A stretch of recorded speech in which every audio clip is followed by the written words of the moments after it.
Welcome back नाज़रीन। अच्छा sir, मुझे ये बताइए, अभी आपने मुझे एक बात बताई कि आपने दो दो तीन तीन शिफ्टों में दो दो तीन तीन दुकानों पर काम किया। तो एक ऐसा शख्स जो कि रोज़गार के हुसूल के लिए इस कदर यानी कि सरगर्दा था, वो कैसे एक कामयाब बिजनेसमैन बना? ये मेरे लिए बड़ी एक मोटिवेशन की बाइस थी ये बात। मैं चाहता हूँ कि हमारे सुनने वाले जो बहुत से नौजवान हैं वो भी आपसे ये गुर हासिल करें कि ये आपको अल्लाह ताला ने कामयाबी कैसे दी। सर जी, सब तो पहले तो इंसान जड़ा ना उन्होंने ये चीज़ देखनी चाहिए है कि मेहनत तेरी नीयत साफ होनी चाहिए है। अल्लाह ताला की ज़ात पर भरोसा होना चाहिए। अल्लाह ताला की ज़ात आटोमैटिकली तुहाडे सारे काम सीधे करी जाती। अगर तुहाडी नीयत सही है ना, काम करन दा जज्बा होना चाहिए बंदे को। और मैनू ये फखर आ कि मैं एक दिन दे विच तकरीबन 40 किलोमीटर तक मैं साइकिल चलाया। अच्छा। ਜਿਹੜੇ ਹੁਣ ਮੈਨੂੰ ਜਾਣਨ ਵਾਲੇ ਲੋਕ ਨੇ, ਜਿਹੜੇ ਹੁਣ ਮਸਲਾਂ ਜਿਹੜੀ ਅਗਲੀ ਜਨਰੇਸ਼ਨ ਆ ਗਈ, ਕਿਉਂਕਿ ਮਾਸ਼ਾਅੱਲਾ 60 ਸਾਲ ਉਮਰ ਹੋਣ ਡਈ ਹੈ, ਜਿਹੜੇ ਮਸਲਾਂ ਜਿਨ੍ਹਾਂ ਨੇ ਪਹਿਲੇ ਮੈਨੂੰ ਨਹੀਂ ਦੇਖਿਆ ਉਹ ਮੇਰੀ ਕੋਠੀ ਦੇਖਦੇ ਨੇ ਜਾਂ ਮੇਰਾ ਡੇਰਾ ਦੇਖਦੇ ਨੇ ਨਾ, ਉਹਨਾਂ ਨੂੰ ਤਾਂ ਇਹ ਹੈ ਕਿ ਮਸਲਾਂ ਪਤਾ ਨਹੀਂ ਅੱਜ ਸਾਹਿਬ ਅਮੀਰ ਆਦਮੀ ਸ਼ੁਰੂ ਤੋਂ ਹੀ ਹੈ ਕਿ ਮੈਂ ਮਸਲਾਂ ਇੱਕ ਦਿਨ ਦੇ ਵਿੱਚ ਮਸਲਾਂ 12 ਘੰਟੇ ਦੇ ਹਰ ਬੰਦਾ ਹੀ ਕੰਮ ਕਰ ਲੈਂਦਾ ਹੋ ਨਾ, ਮਸਲਾਂ 16 घंटे भी मैं मजदूरी की। मजदूरी किया और अल्लाह ताला की ज़ात ने मुझे उसका सिला दिया है। उसके सोने पे सुहागा पंजाबी का एक मुहावरा ना कि अल्लाह ताला ने मैनू भाई इस किस्म के दिते, मेरे जेडे भाई ने, मेरे गां पुत्र होए, मेरे भतीजे होए, कि एक सानू खास शरफ हासिल आ। साडे पूरे खानदान च असी 5 भाई हैं तो अल्लाह ताला की साडे ते इन्नी करम नवाजी कि साडे 5 भाइयों च कोई आदमी सिगरट तक नहीं पींदा। अच्छा। गां साडे पुत्तर भतीजे उन्हां दे विच कोई आदमी सिगरट तक भी नहीं पींदा। नशा तो बड़ी दूर की गल है। सही। साडे विच कोई 2 नंबरी नहीं। ठीक, यही साडी कामयाबी का राज है। बिल्कुल ठीक है। जिसले तुसी सही काम करो ना, एक जरूर आ जिहड़ा हर वेले ज़हन च रहिंदी कि या परवरदिगार अगर कोई बंदा भेजिया ना तो इहदा काम होना चाहिए। ये ज़हन च अगर कोई काम नहीं हो सकता ना तो वो जिन्नी देर तक किसी को कह के करवा नहीं लईदा या कर नहीं देईदा, उन्नी देर तक बेचैनी लगी रहती कि यार वो पता नहीं किन्नी कास लैके आया सी।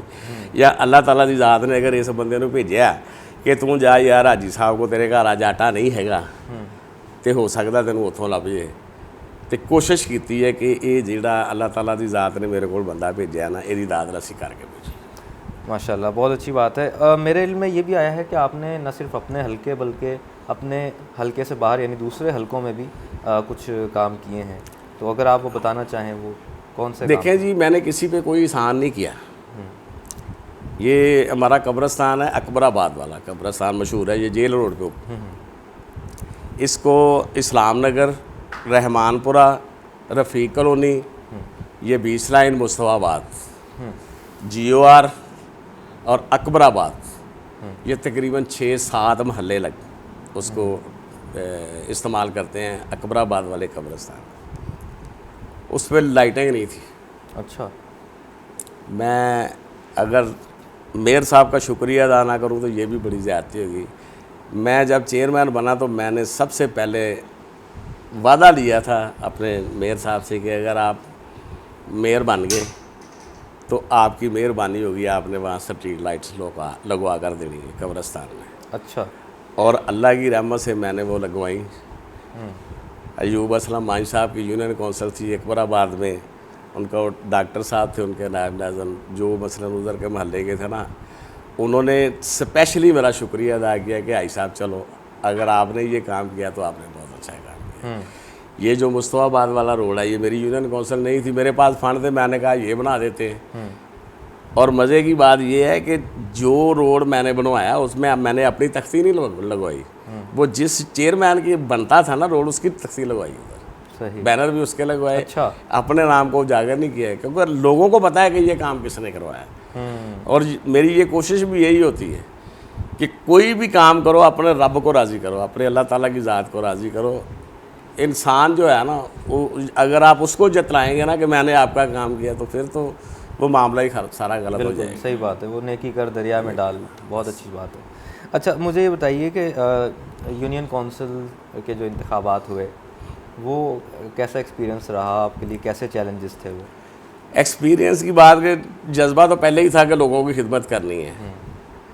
तो जब मैंने कहा कि मैंने इलेक्शन लेना है, लोगों ने मेरा साथ दिया, मेरी माशाल्लाह मैं जितनी तारीफ़ करूं उतनी कम है कि मेरे जो दोस्त हैं ना वो मेरे भाइयों से भी ज़्यादा अजीज़ है मुझे। 24 घंटे मैंने जिस आदमी को, जिस लड़के को भी कहा ना कि ये काम आपके ज़िम्मे है, उसने नहीं देखा कि अभी रात है, उसने नहीं देखा कि दोपहर का टाइम है यार, उसने कहा जी भाई साहब ये काम हो जाएगा। मुझे ये फ़ख्र हासिल है, पूरे फैसलाबाद में बाहर मेरा हल्का होगा। ये आप मेरी गुडविल समझ लें या मुस्लिम लीग नून में मेरी हैसियत समझ लें कि वाहद union council number 20 on record आप चेक कर सकते हैं कि किसी मुस्लिम लीगी ने मेरे ख़िलाफ़ इलेक्शन नहीं लड़ा। अच्छा। इवन यहाँ तक कि किसी आदमी ने मेरे ख़िलाफ़ इलेक्शन लड़ने के लिए दरख्वास्त भी दी पार्टी को कि हमें भी यहाँ से टिकट दिया जाए। एक वाहद मैं था, वाहद आदमी था कि मैं 210 यूनियन को मुस्लिम लीग नून का उम्मीदवार। हालांकि पूरे फैसलाबाद में 2 धड़े, आपको पता है, चौधरी शेर अली का धड़ा लहदा था, राणा सनाउल्लाह का लहदा था। तो हर जगह पे 2-2, 3-3, 4-4, 5-5 पैनल भी थे। एक मेरा वाहद हल्का है जिसमें मेरा 1-to-1 मुकाबला हुआ, मेरा और PTI का। ठीक है। और मेरे खिलाफ अल्लाह की रहमत से रात 2 बजे तक कोई उम्मीदवार नहीं था, आखिरी दिन भी। अच्छा। नायब नाज़म कोई वाइस चेयरमैन उनको नहीं मिल रहा था। तो रात अशरफ सोना साहब थे, सूबाई वज़ीर, आपको पता होगा, उपाड़े में। जी। वो इधर आए, उन्होंने मेरी बरादरी का एक आदमी मेरे ग्रुप का उसको टाइम किया, असलम राज साहब अंसारी हैं, वो भी मेरी बरादरी की थी। उसको मेरे खिलाफ उन्होंने वाइस चेयरमैन उसके साथ शकील जट जो मेरे से इलेक्शन आ रहा, उसके साथ उसको अटैच किया। तो फिर जाकर 8-2:30 बजे उनका पैनल बना, सुबह उन्होंने कागज़ जमा कराए, वरना मैं इंशाअल्लाह ताला बिला मुकाबला चेयरमैन था। सही। और मेरी 1300 वोट की लीड है। अच्छा।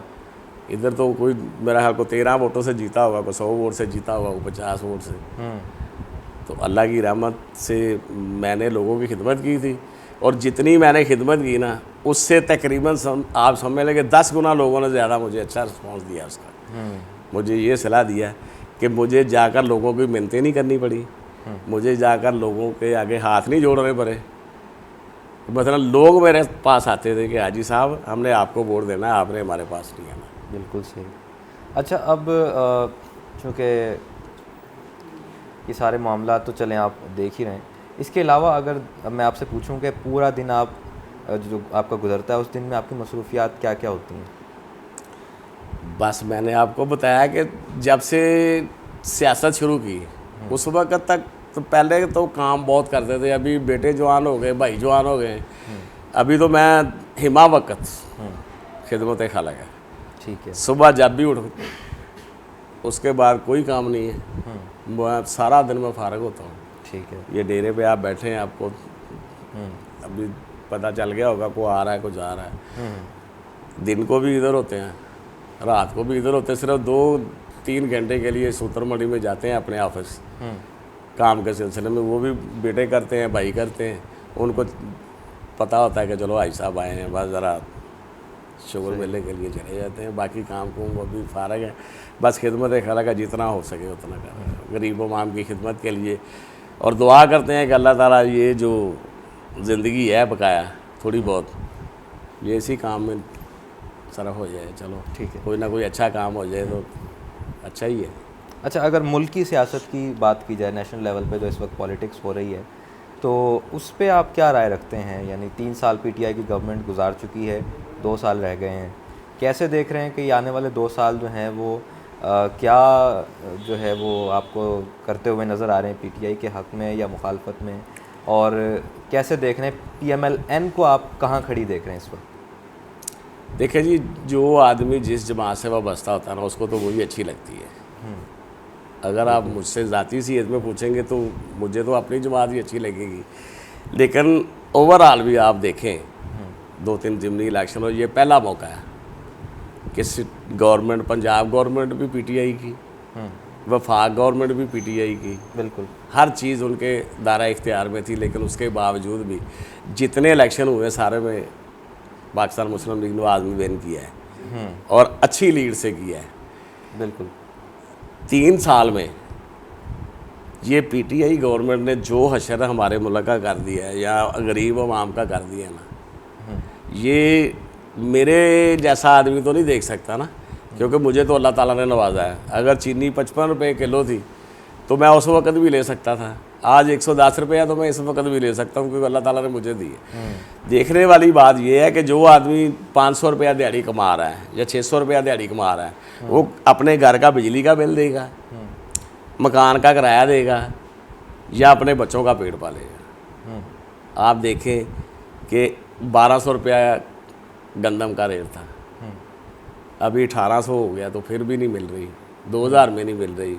आटा लेने चले जाओ वो नहीं मिल रहा, चीनी लेने चले जाओ वो नहीं मिल रही। जो दालें 50 रुपये किलो थी वो अभी 100 कितने रुपये किलो हैं। सब्ज़ी लेने चले जाओ तो 200 रुपया जेब में डाल के जाओ तो सब्ज़ी नहीं आती, वापस आ जाता है भाई यार। 500 रुपया रोज़ाना सब्ज़ी के लिए चाहिए अगर आपने सब्ज़ी घर के लिए लेनी है तो।